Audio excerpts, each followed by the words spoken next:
Remember to subscribe to our YouTube channel at NDN TV Nigeria. Click on the subscribe button and be the first to get notifications. Let us say a big congratulations to His Lordship, Rt.Rev. Anthony Ewherido, the new Catholic Bishop of Warri Diocese.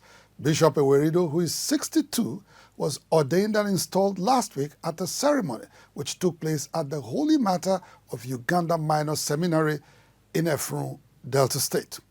The episcopal ordination had several dignitaries in attendance, including Deputy Senate President Oviamu-Agege, Governor of Delta State, represented by his Chief of Staff, Festus Ovia-Gas, former Governor of Delta State, Emmanuel Udwanga, PDP governorship candidate for Delta State, Sheriff Oborewori, as well as the Olu of Warri, Ogiame Atuashe III, amongst others.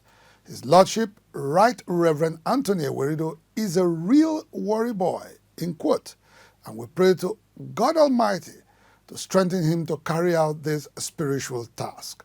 From inside the Niger Delta, once again, congratulations, Your Lordship. Inside the Niger Delta.